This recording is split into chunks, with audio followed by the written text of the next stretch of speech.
For 3 years, Serena Jackson wore a promise she couldn't keep.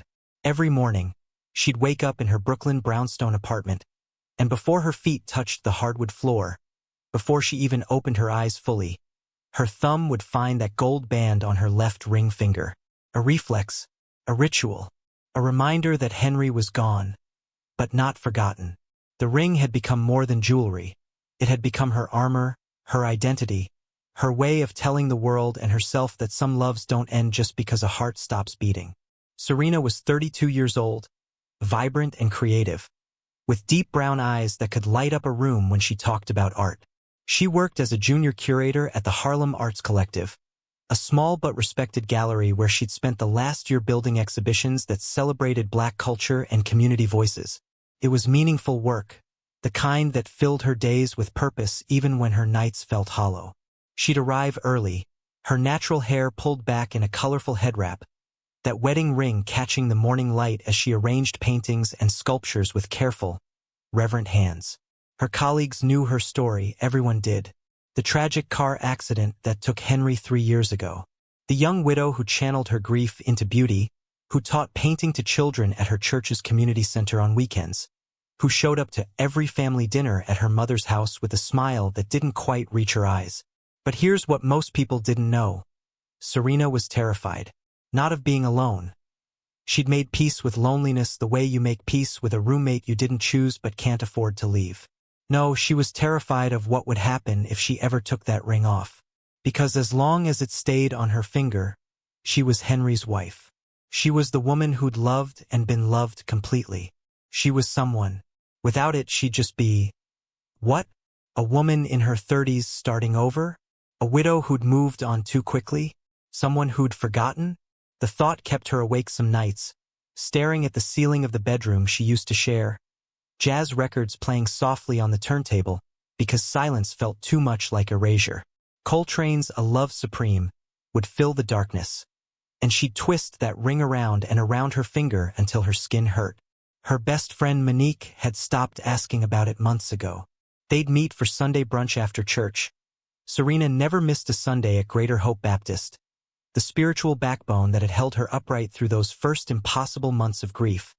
And Monique would watch her friend's hand wrapped around a coffee cup, that band of gold glinting like a tiny lighthouse in a storm. "You know I love you," Monique had said once, carefully, gently. "But baby, you're 32, not 92. Henry would want you to be happy." Serena had smiled and changed the subject the way she always did.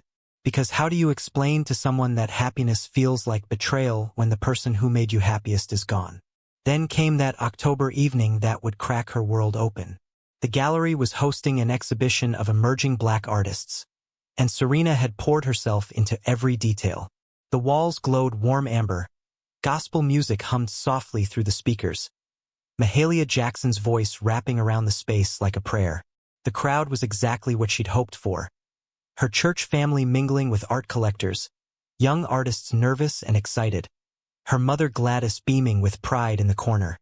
Serena wore a deep purple dress that Henry had always loved, her natural curls framing her face. And yes, that ring. Always that ring. She was explaining the symbolism in a painting. A Black woman standing at a crossroads, looking back at shadows, looking forward at light, when she felt someone watching her. You know that sensation, when the air changes and your skin prickles with awareness. She turned, and there he was, Tristan Armstrong, tall, maybe 6'1", with sandy brown hair that looked like he'd run his fingers through it too many times. White, early 30s, blazer over a simple button-down, notebook in hand, looking slightly out of place in the best possible way. Like he knew he was a guest in this space and was trying to be respectful about it. But it was his eyes that caught her. Kind eyes, curious eyes, eyes that looked at the art the way most people looked at their phones, actually seeing it. "Serena Jackson?" His voice was softer than she expected. "I'm Tristan from Metropolitan Culture magazine. Thank you for letting us cover this." He extended his hand, and when she shook it, his grip was warm and steady. Then his gaze dropped, not to her body, not in that way men sometimes look at women they find attractive, but to the artwork again. "This piece," he said, nodding at the crossroads painting. "It's devastating. in the best way possible. And just like that, they were talking. Not the polite small talk of curator and journalist, but the kind of conversation that makes you forget you're standing in a crowded room. He asked questions that showed he'd actually read the artist's statements. He mentioned that the gospel music playing reminded him of a documentary he'd watched about the Black church's role in the civil rights movement. When Serena explained that this music, this community, this art, it was all connected, all part of how her people had survived and thrived, he listened. Really listened. No performative nodding, no interrupting with his own stories. Just genuine interest radiating from him like heat. They drifted through the gallery together, and Serena found herself telling him about the artists, about the church community center where she taught kids who couldn't afford art classes, about how culture and creativity were acts of resistance and love.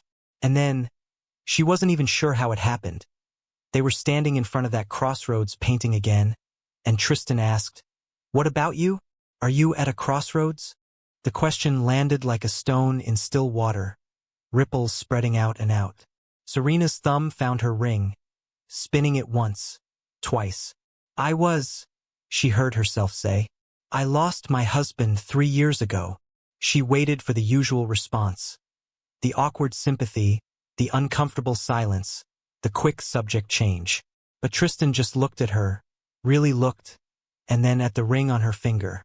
"I'm so sorry," he said quietly. And then, instead of running from her grief, he stepped closer to it. "Tell me about him?" So she did.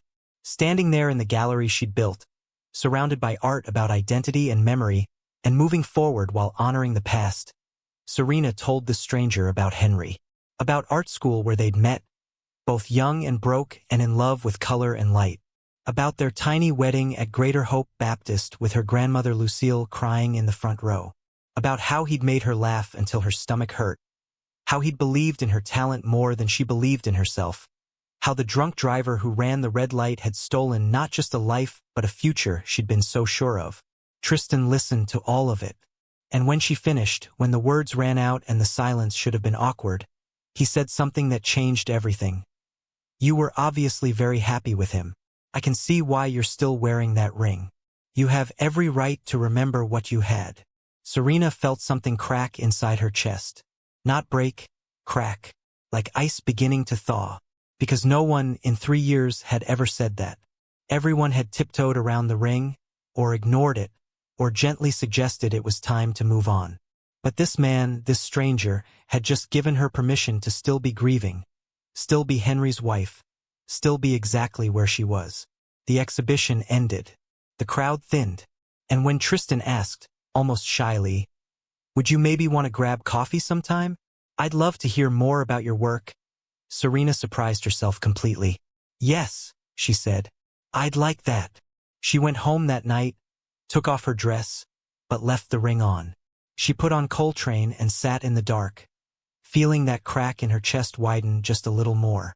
And for the first time in 3 years, she wondered, what if healing doesn't mean forgetting? What if opening your heart again doesn't close the door on who you loved before? But could a woman who'd sworn never to remove her ring actually let herself fall in love again? Or would the weight of the past crush any chance at a future? Their first coffee date lasted 4 hours, and Serena forgot to feel guilty about it until she was already home. That's how it started, small moments of forgetting, little gaps in the grief that had defined her for 3 years.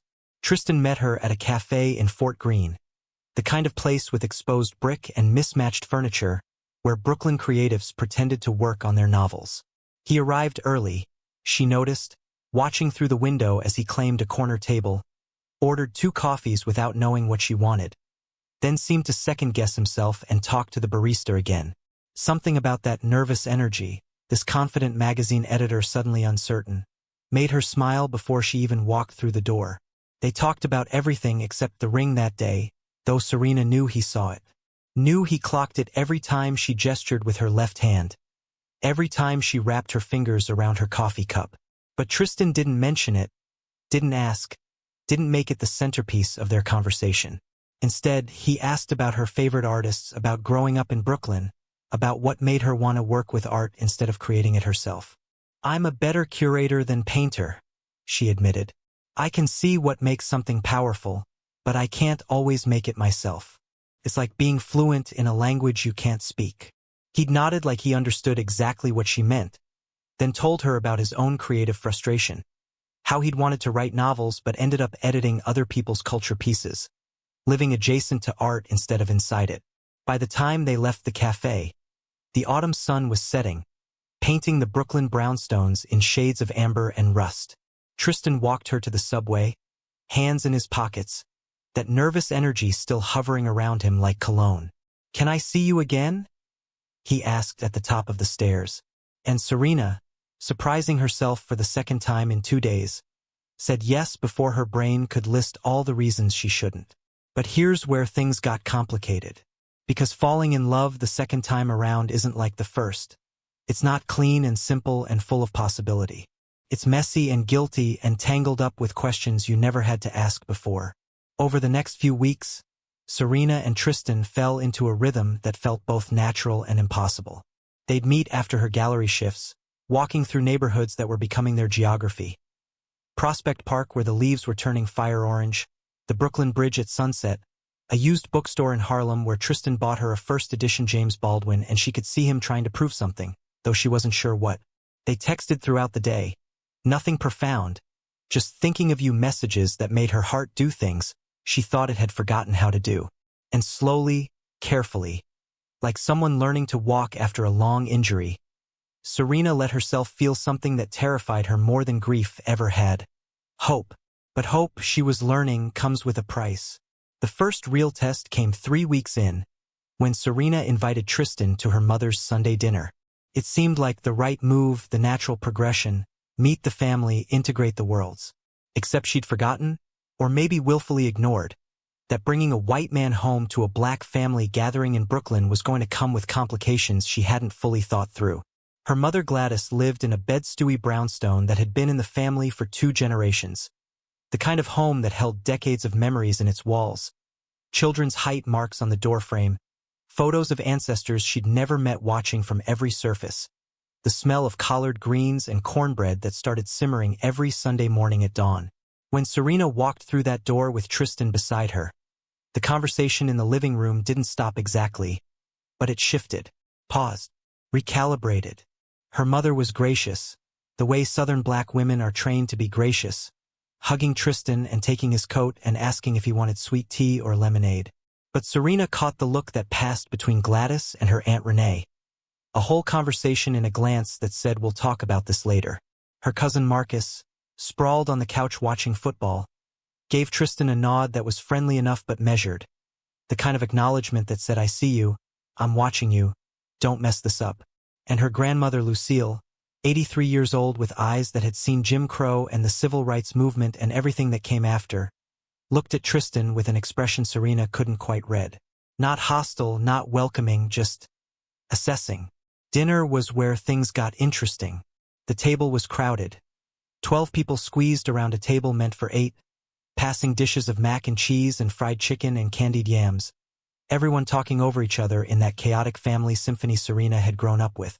Tristan sat between Serena and her cousin's husband DeAndre, looking like a man trying very hard not to mess up, taking small portions of everything and complimenting Gladys on the food, with an earnestness that was either endearing or trying too hard, depending on who you asked. "So Tristan," Aunt Renee said, her voice carrying that particular sweetness that preceded interrogation. "Serena tells us you work for a magazine. What kind of stories do you write about?" "Mostly culture pieces," Tristan said, setting down his fork. "Urban development, art scenes, music. Actually, that's how we met. I was covering Serena's exhibition." He smiled at her, and Serena felt her stomach tighten, because she knew what was coming, could feel it in the air like humidity before a storm. "That's nice," Aunt Renee continued. "And do you cover a lot of black artists? Black culture?" There it was. The question that wasn't really a question. The test that Tristan didn't even know he was taking.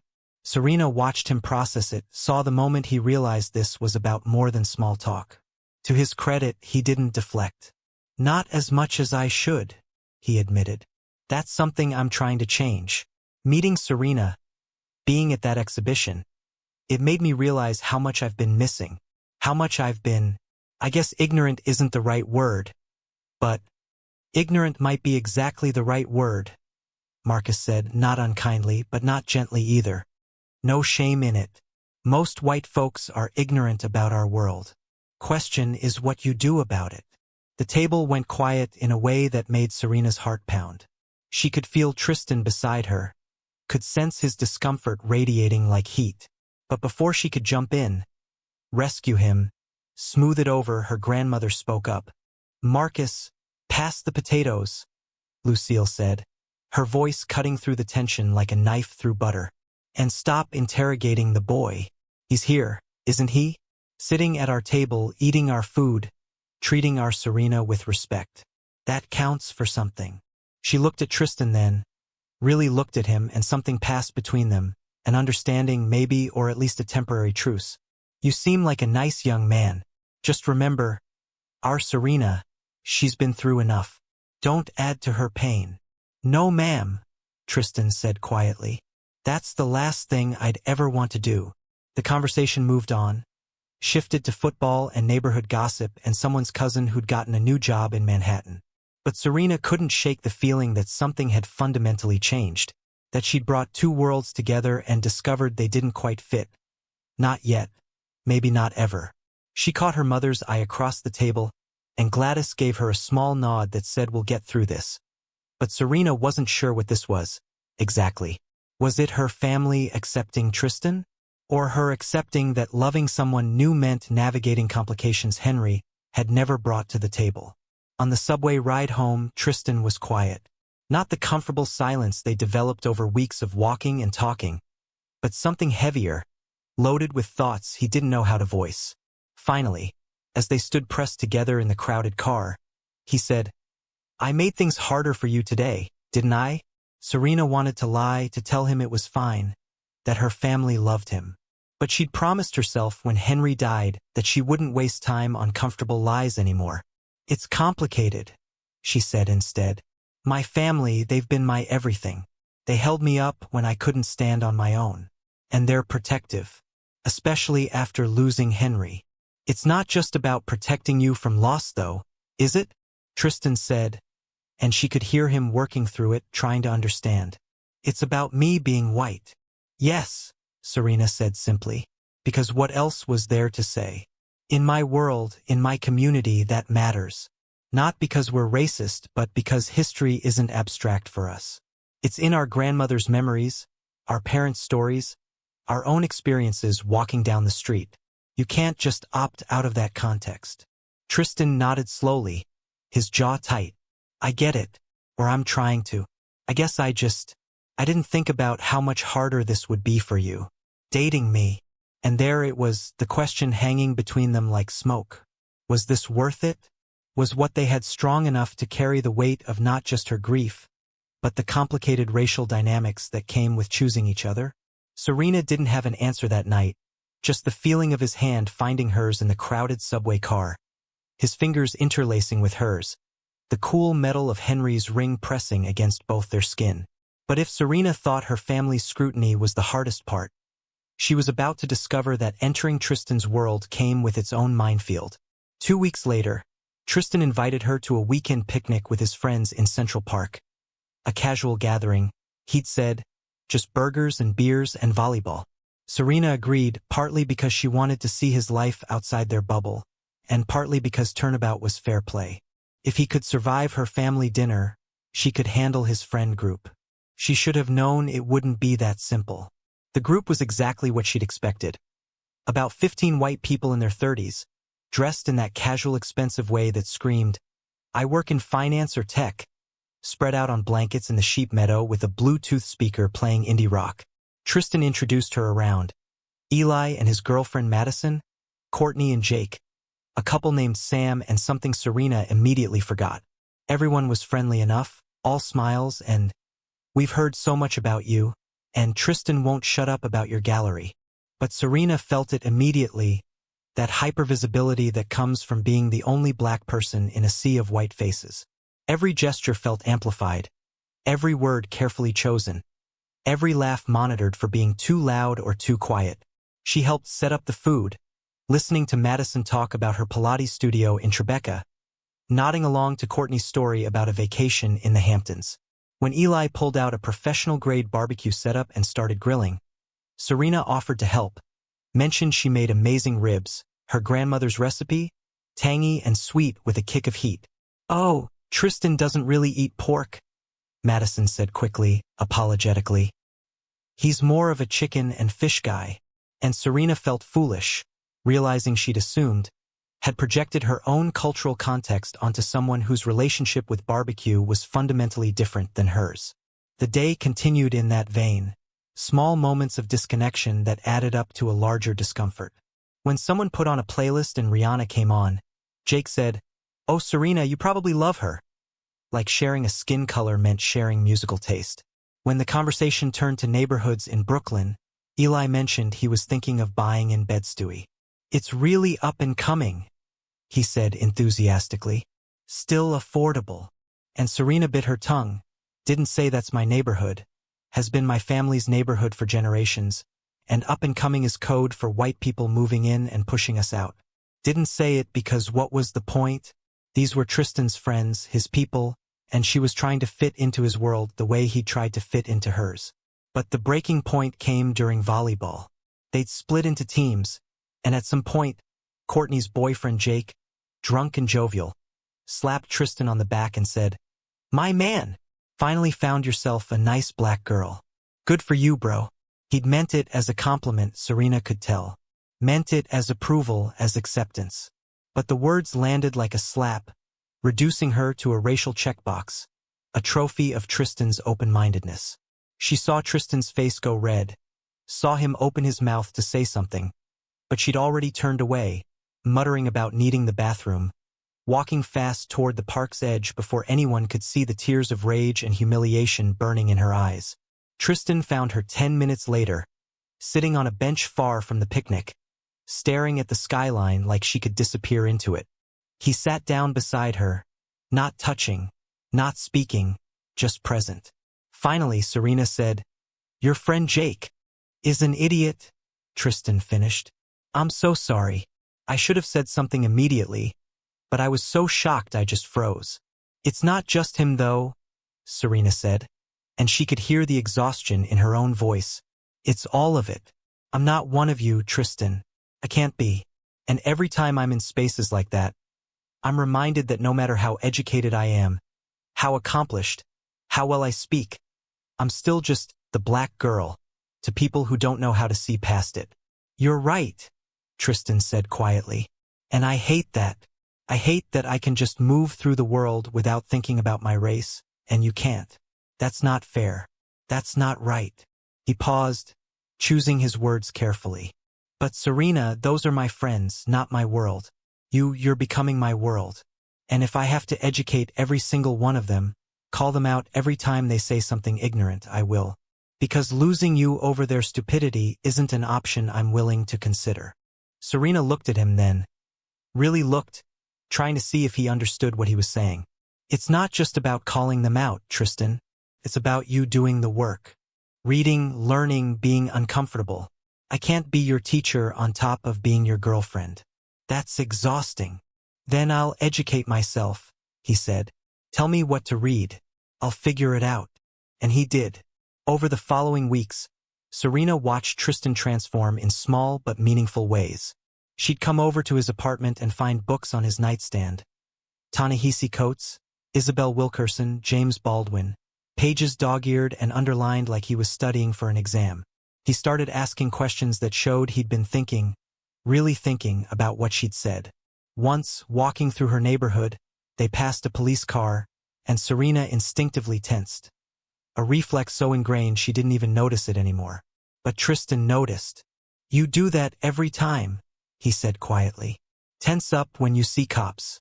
I never even thought about why until I read about police violence statistics. "I'm sorry you have to live with that fear. It wasn't perfect." He still made mistakes.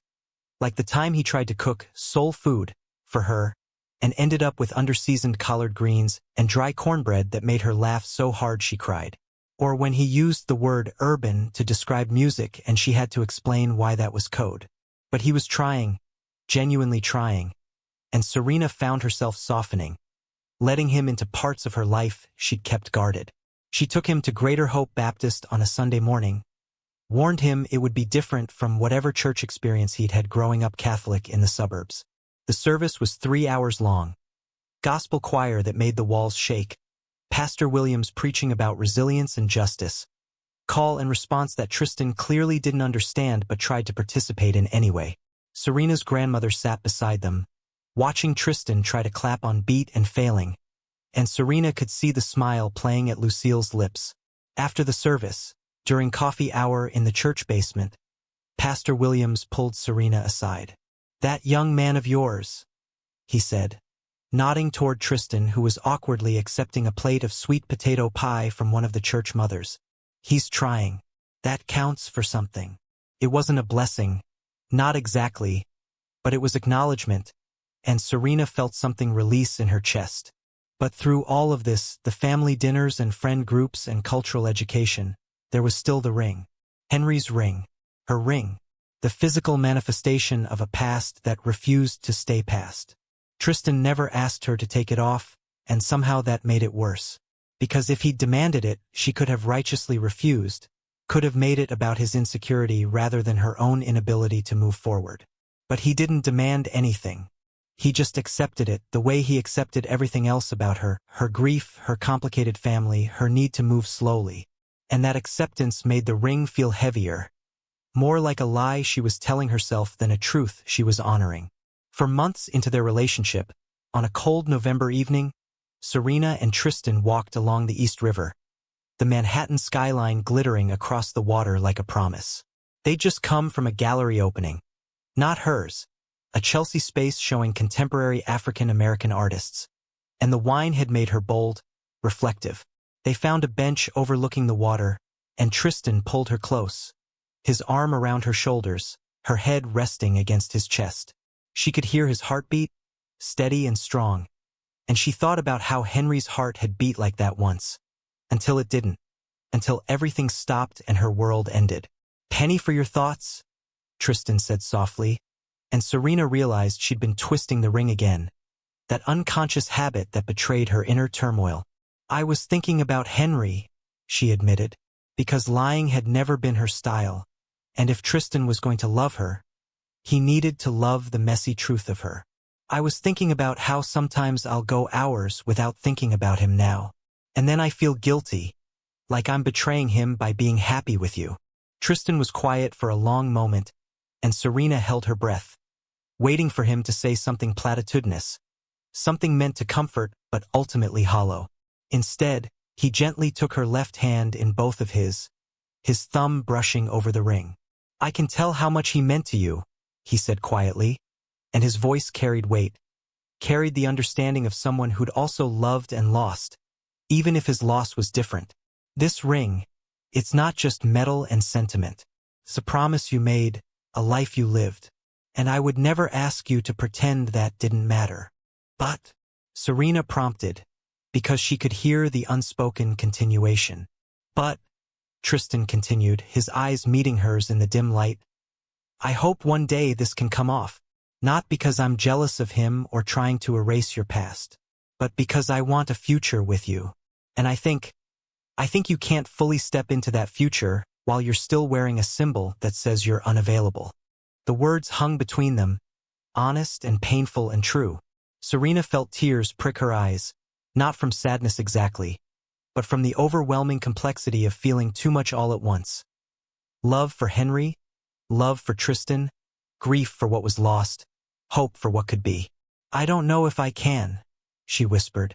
"I don't know if taking it off means I'm saying he didn't matter, or that our life together was something I'm ready to move on from." "Then don't take it off yet," Tristan said simply. "I'm not going anywhere.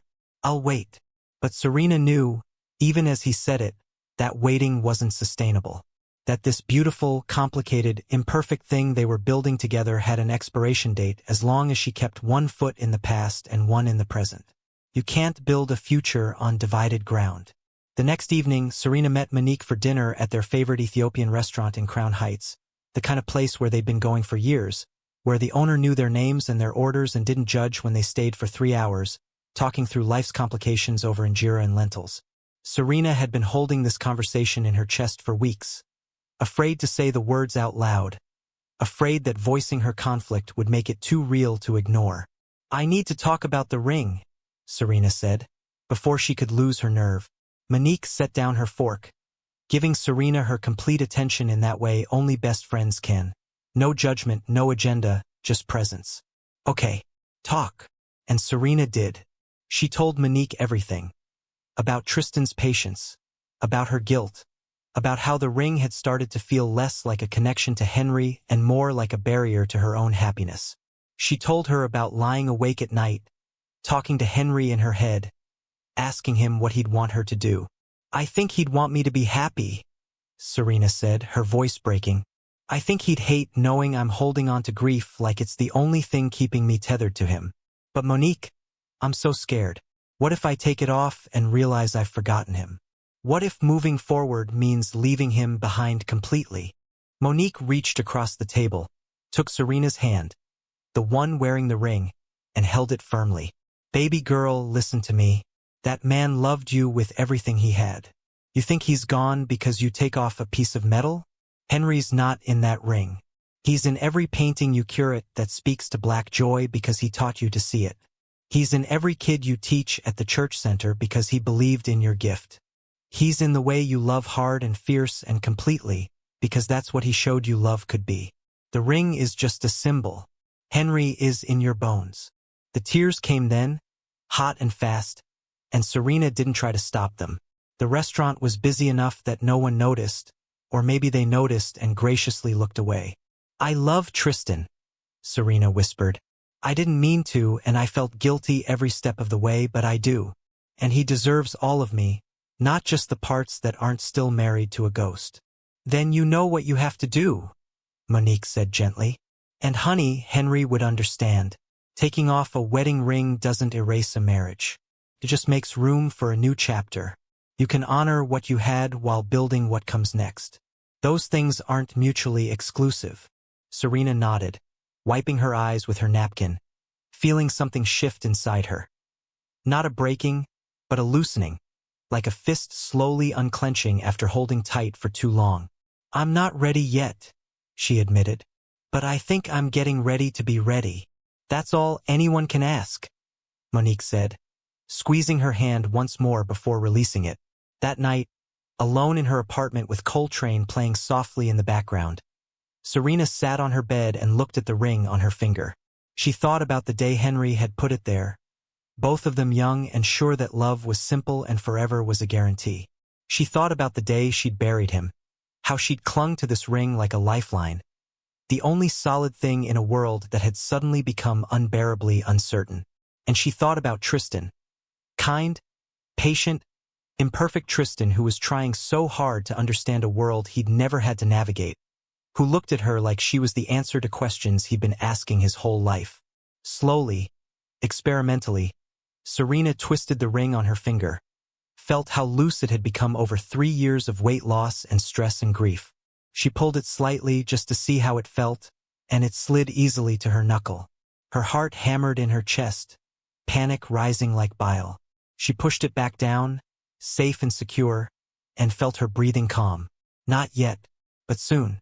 She picked up her phone and texted Tristan. "Can we talk tomorrow? Something I need to tell you." His response came immediately. "Of course. Everything okay?" Serena looked at the ring again, at the way it caught the lamplight, still beautiful, still meaningful, but maybe, just maybe, ready to become a memory rather than an identity. "Yeah," she typed back. "I think it will be." Because here's what Serena was finally beginning to understand. Grief and love aren't opposites. They're not even contradictions. They're just two different ways the heart learns to hold the people who've shaped it. And maybe, just maybe, her heart was big enough for both. For the man who'd made her who she was, and the man who was helping her become who she could be. The ring stayed on that night, as it had every night for 3 years. But for the first time, Serena went to sleep imagining what her hand might look like without it. And instead of the panic she'd always felt before, she felt something else. Possibility. The question was no longer if she'd take off the ring, but when, and what would it cost her? Would removing a symbol of her past mean betraying everything Henry had meant to her? Or would it finally set her free to build the future she deserved? Could she really love Tristan fully while still wearing another man's promise? Or was she doomed to live caught between two worlds, belonging fully to neither? The conversation happened 3 days later, on a Tuesday evening that felt too ordinary for the weight it would carry. Serena had asked Tristan to come to her apartment, neutral ground, her space, where she could control the environment and have an escape route if her emotions became too much. She'd spent the afternoon cleaning obsessively, rearranging furniture that didn't need rearranging, brewing tea she wouldn't drink, doing anything to avoid sitting still with the decision she'd finally made. When the buzzer rang at 7 o'clock sharp, her heart lurched in her chest like it was trying to escape. This was it, the moment that would change everything or end everything, and she wasn't entirely sure which terrified her more. Tristan came in carrying takeout from her favorite Thai place, that thoughtful gesture that was so quintessentially him, always thinking ahead, always trying to make things easier.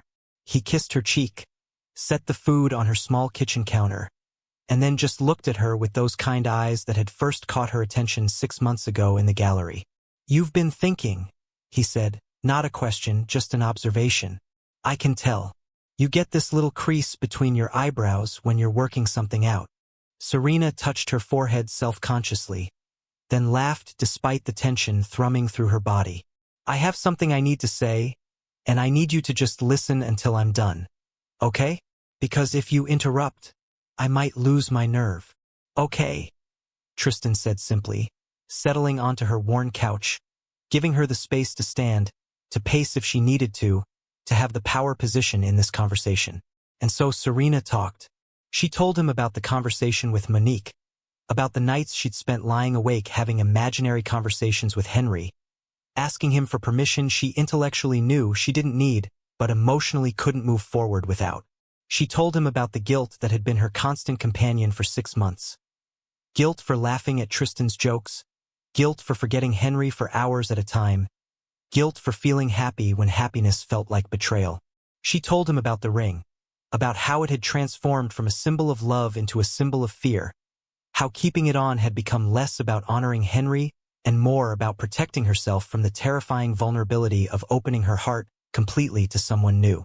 "The thing is," Serena said, her voice steadier than she felt, "I realized something. Wearing this ring isn't keeping Henry alive. He's alive in here." She pressed her hand to her chest. "In my memories, in the way he shaped who I am, in the love he taught me I was worthy of receiving. The ring is just metal, and by holding on to it like it's the only thing connecting me to him, I've been using it as an excuse. An excuse not to be fully present with you. An excuse not to risk my heart again because if I never fully commit, I can't fully lose something. Again." Tristan started to speak, but Serena held up her hand.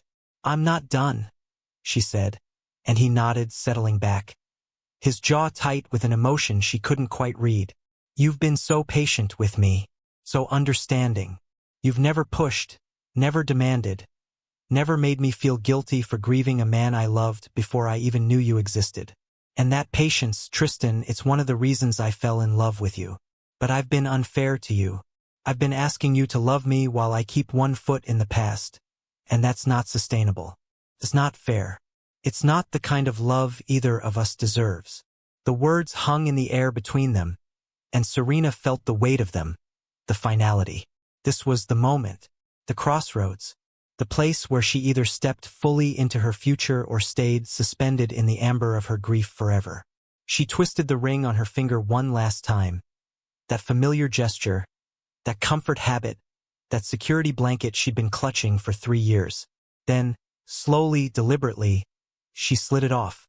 Her hand felt naked, exposed, wrong in a way that made her want to immediately put it back on. There was a pale band of skin where the ring had been, a ghost of what was, and she stared at it like she'd never seen her own hand before. The ring sat in her palm, still warm from her skin, and she felt tears streaming down her face. Tears for Henry, tears for the life they'd planned that would never happen, Tears for the innocence of believing love was simple and loss was something that happened to other people. "I need to put this somewhere safe," Serena said, her voice thick with emotion. "Somewhere I can honor it without wearing it. Will you help me?" Tristan stood then, crossing the small space between them, and Serena could see that his eyes were wet too. He took the ring from her palm gently, reverently, like he understood the sacredness of this moment. "Where do you want it?" he asked softly. Serena looked around her apartment. The home she'd shared with Henry, the space that still held so much of him in its corners and memories. And then she knew. She walked to her bookshelf, to a small wooden box her grandmother had given her years ago, carved with intricate patterns that represented her family's history. Inside were her most precious things: her grandmother's church program from the March on Washington, her mother's wedding pearls, photos of ancestors whose names she'd memorized like prayers. She opened it, and Tristan placed the ring inside, nestled among these other sacred objects. Not forgotten, not erased, but transformed from a daily weight into a cherished memory. "Perfect," Serena whispered, closing the box. And then, because ritual matters, because transitions need to be marked, Tristan pulled out 2 small glasses and a bottle of champagne he'd apparently hidden in his jacket. "I brought this just in case," he admitted with a shy smile. Seemed like the kind of moment that deserved acknowledgement. They toasted then. Serena with her naked left hand feeling both foreign and free, Tristan with his eyes full of love and respect and something that looked like relief. "To Henry," Tristan said, raising his glass, "for loving you first and loving you well."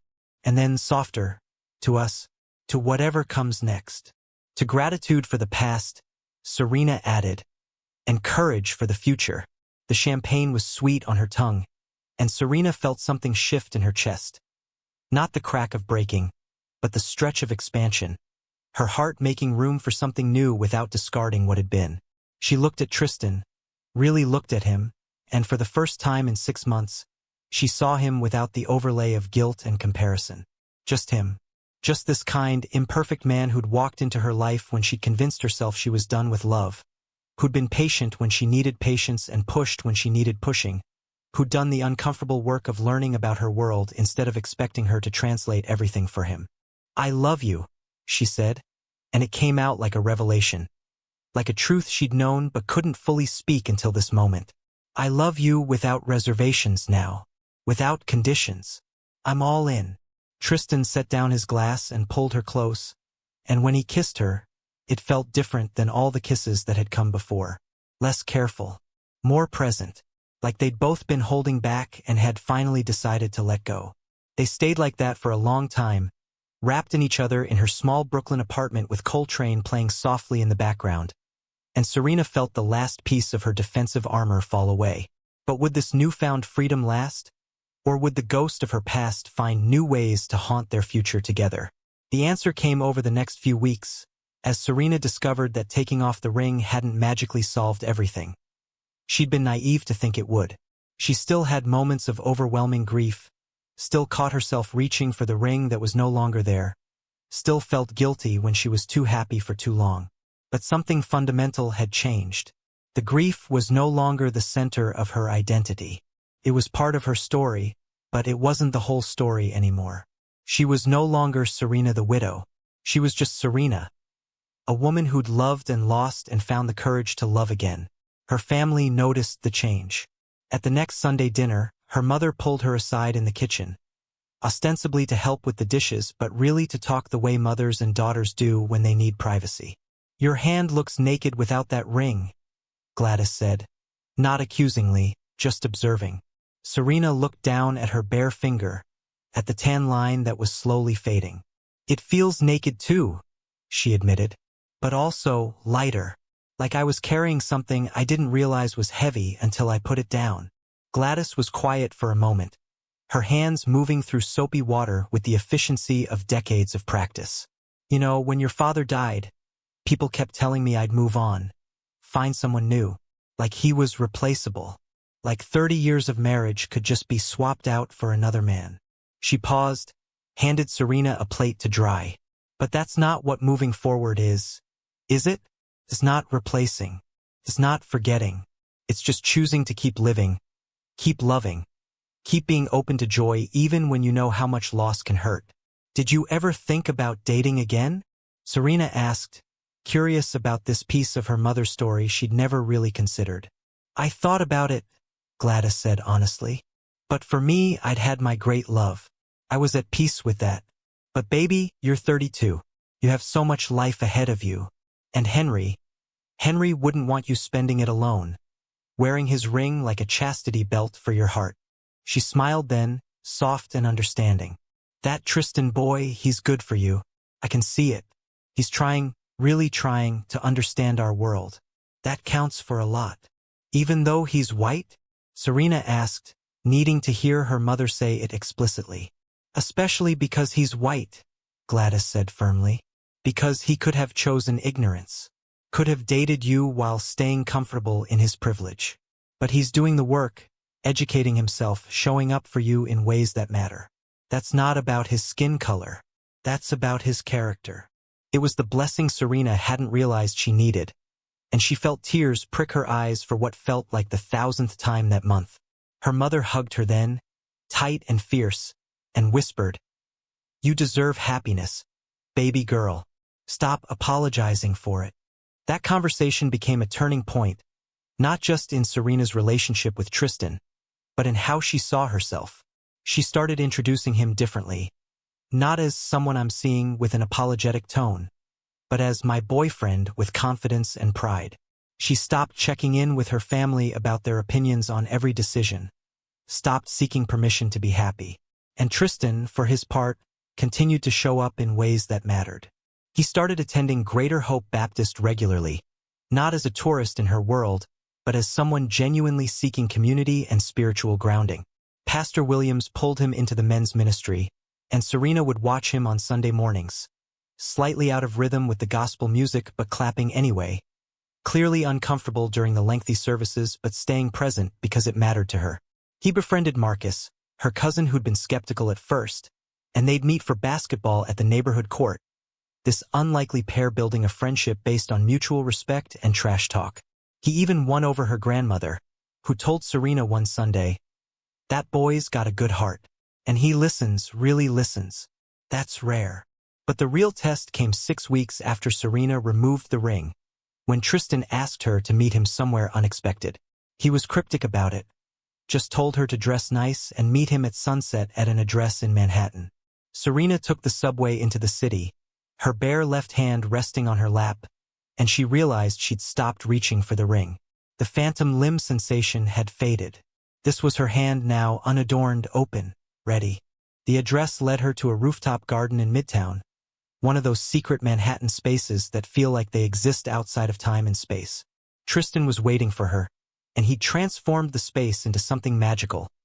String lights wrapped around the railings, candles and glass votives scattered across tables, and in the center, a single white rose lying next to 2 glasses and a bottle of wine. The city spread out around them, the skyline glittering with possibility, and Serena felt her breath catch. "What is this?" she asked, though part of her already knew, could feel it in the intentionality of every detail. "This is me telling you that you're the best thing that's ever happened to me," Tristan said, and she could hear the nervousness in his voice, see it in the way he shifted his weight from foot to foot.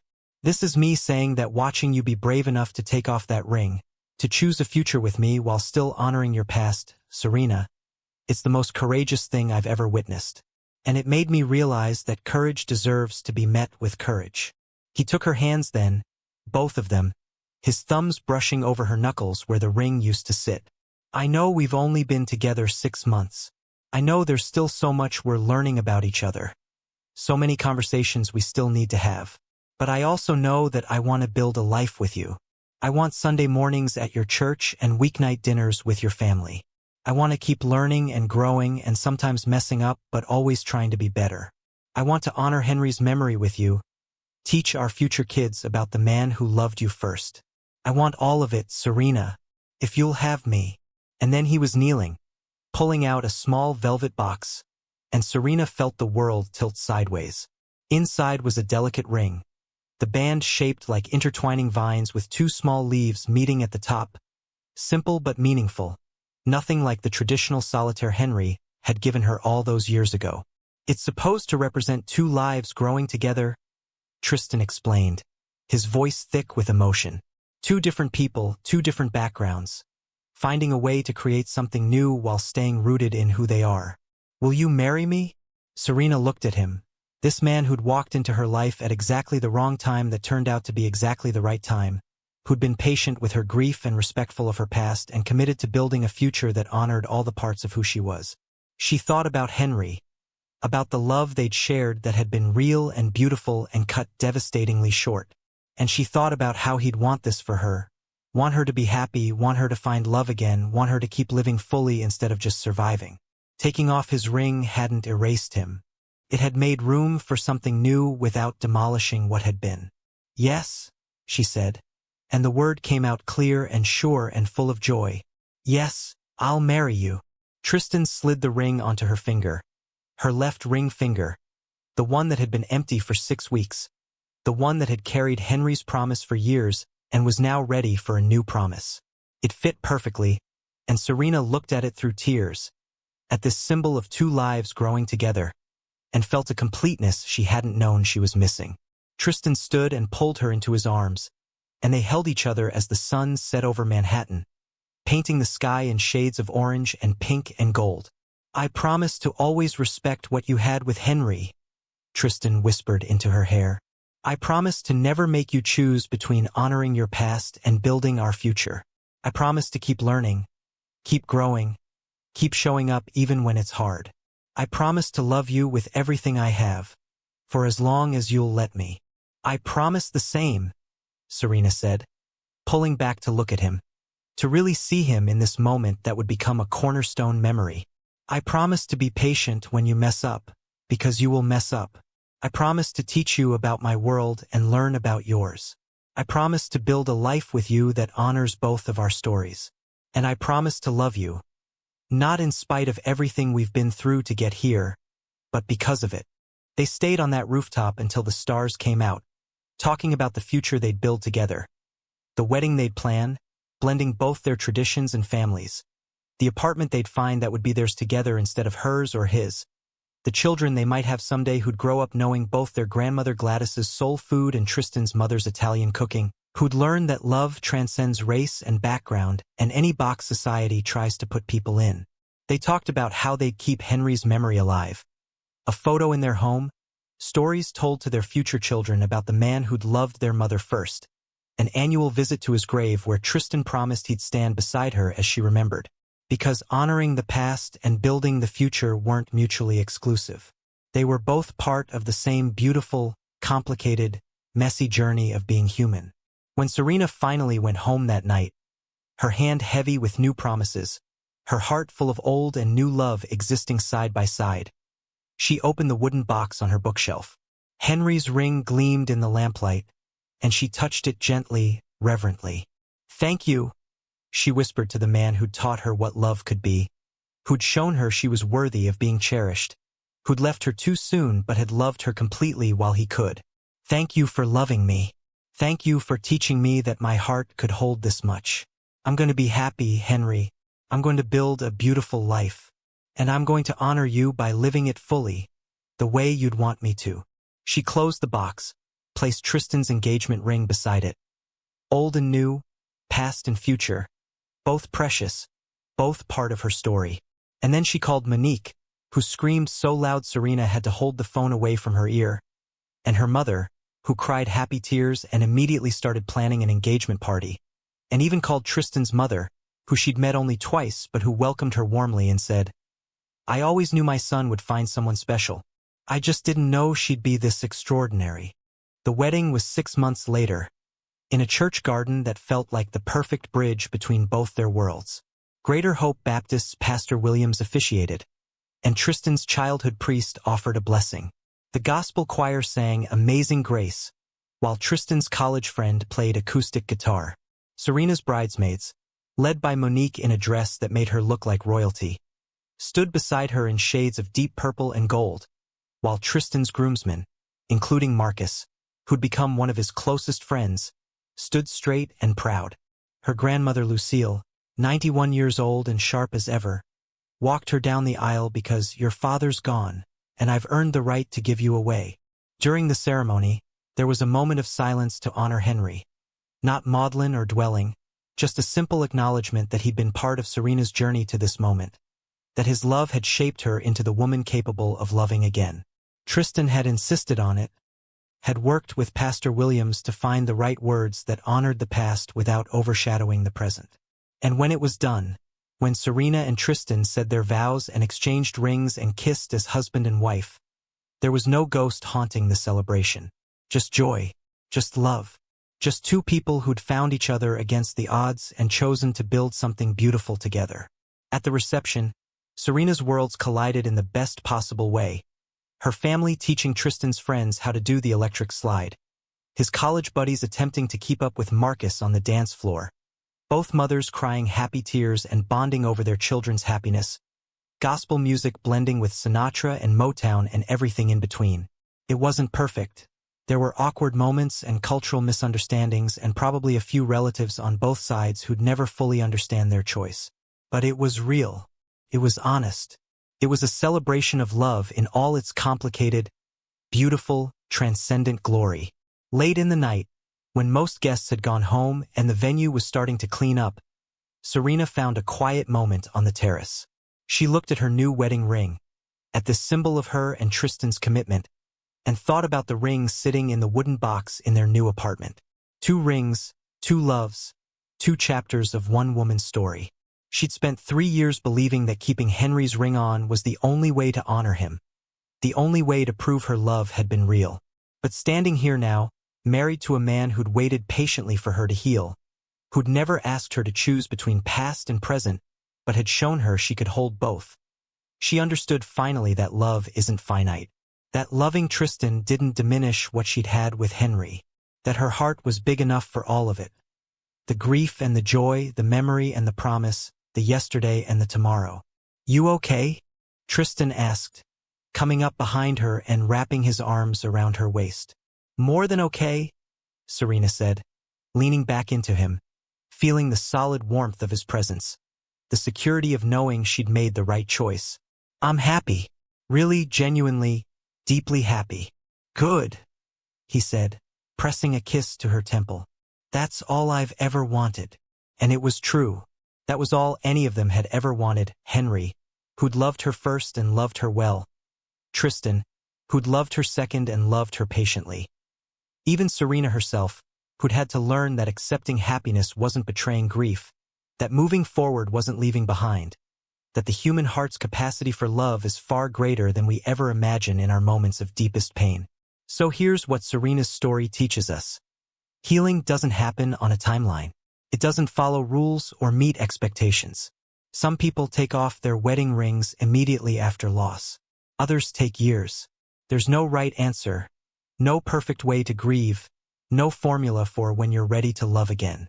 The only truth is this: you're ready when you're ready, and no one else gets to decide that for you. Serena wore Henry's ring for 3 years because that's how long it took her heart to understand that honoring the past doesn't require staying frozen in it. And when love came calling again, in the form of a kind man who was willing to be patient, who was brave enough to do the hard work of understanding her world, who respected her grief while hoping for her happiness, she found the courage to say yes to possibility. Their story also reminds us that love can transcend any barrier we think divides us. Race, background, culture, these things matter, and pretending they don't is naive and dismissive. But when 2 people commit to really seeing each other, really learning from each other, really doing the uncomfortable work of growth and understanding, love finds a way. Serena and Tristan didn't ignore their differences. They didn't pretend being an interracial couple in America was easy or simple. But they chose each other anyway, again and again, through awkward family dinners and ignorant comments and cultural education that sometimes felt exhausting. They chose each other because the love they found was worth the work, and the work made the love deeper. And finally, Serena's story teaches us that you don't have to choose between honoring who you were and becoming who you're meant to be, that the people we've loved and lost become part of us, woven into our DNA, shaping our capacity for joy and resilience and empathy. Taking off Henry's ring didn't erase him from Serena's life. It just gave her permission to write new chapters while keeping the old ones sacred. She built a future with Tristan that had space for Henry's memory. In the stories she'd tell, the lessons she'd learned, the love she'd carry forward. Because that's what it means to truly honor someone. Not to stop living, but to live so fully, so openly, so courageously that your life becomes a testament to everything they taught you. Serena's refusal to remove her wedding ring for 3 years became a testament to loyalty, and her decision to finally take it off became a testament to courage. She proved that you can hold both grief and joy, memory and hope, yesterday's love and tomorrow's promise all in the same heart. That's not betrayal. That's being beautifully, messily, courageously human. Now I want to hear from you. Have you ever struggled with letting go of something from your past to make room for your future? Maybe it wasn't a wedding ring. Maybe it was a relationship that ended, a dream that died, a version of yourself you had to release to become who you needed to be. Drop your story in the comments below. What did you hold onto too long? And what finally gave you the courage to let it go? Your story might be exactly what someone else needs to hear today. And if the story moved you, hit that like button and subscribe because we share real stories about real people navigating the complicated, beautiful mess of being human. Share this with someone who needs to hear that it's okay to move forward while honoring the past. Let's build a community where we hold space for each other's grief and each other's joy, because both are sacred, and both deserve to be witnessed.